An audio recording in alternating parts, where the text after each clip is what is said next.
false Messiah, Dajjal.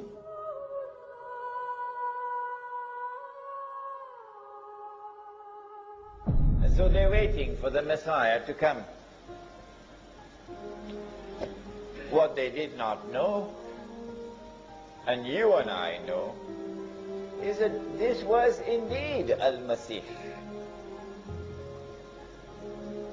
And when they thought that he was dead, that they had crucified him, no, he was not crucified. Allah made it appear unto them that he was crucified, and Allah raised him unto himself. So he did not experience something called maut. And since every soul must taste maut, who said so? Every soul must taste maut. Who said so? Yes, the Quran. Allah says so. Kullu nafsin zaikatul maut. Every soul must taste maut. Therefore, he also must taste maut. Therefore, he will return. He will die. Since they're still waiting for Al-Masih to come, you can't live in New York and not know that.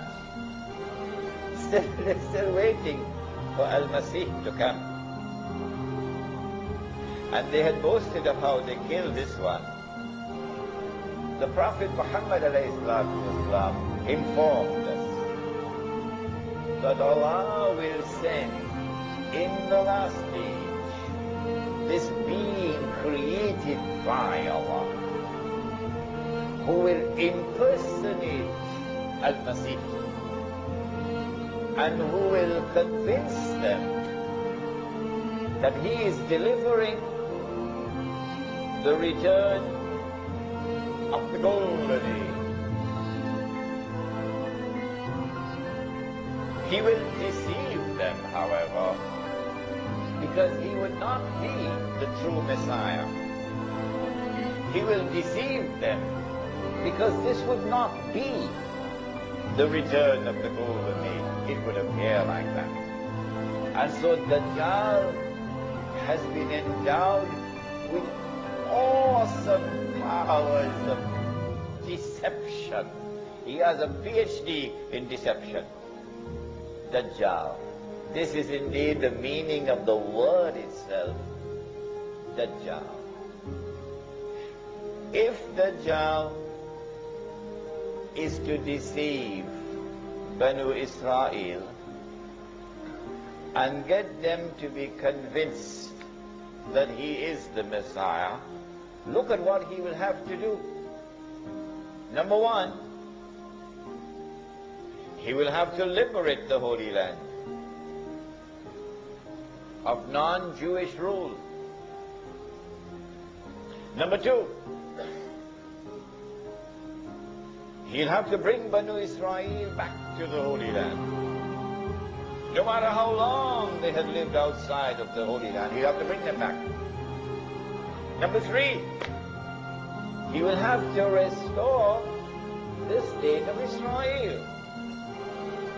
And number four, he will have to take the state of Israel to that status where it will become the ruling state in the world. And he himself will then have to rule the world. Will now proceed to the methodology. How does Dajjal achieve his objectives? What is his methodology? But said the Prophet ﷺ, Dajjal comes with two things. What are the two things? A handphone and a computer? Huh? Dajjal comes with two things. He comes with, help me somebody. Huh? No? He comes with two things. Come on, somebody. Yes? Jannah and Jahannam. He comes with a river and a fire. says the Prophet ﷺ. He comes with a river and a fire. But his river is a fire. And his fire is the cool waters of a river. Whoever falls in his river will have his load of sin increased. And whoever falls in his fire would be relieved of his load of sins. In other words, the age of Dajjal will be an age in which appearance and reality would be completely different from each other. If judgment is based only on external observation, then judgment will be based on external appearance. But the internal reality is different. And so judgment would be wrong. And this is why Surah Al-Kahf has given us the story of, come on somebody, of Musa alayhi salam and Khidr alayhi salam. Musa alayhi salam, because of a certain answer that he gave, we don't have the time to tell you the story now. He's now seeing with only his external sign. And on 3 occasions he formulates judgment based only on external. On 3 occasions he's wrong. He's wrong. His judgment is wrong. So even if you have a PhD from MIT, if your judgment is based only on knowledge which is externally derived, then in the age of Dajjal, you'll be wrong. You'll be deceived. Because reality is the opposite of appearance. In order to be able to penetrate reality, and how great is Allah's wisdom now. Praise be to Allah. Praise be to Allah. How great is He? How great is His wisdom? That in the last age, the only ones who will be able to penetrate external appearance to reach to the reality of things, in consequence of which they will not be deceived.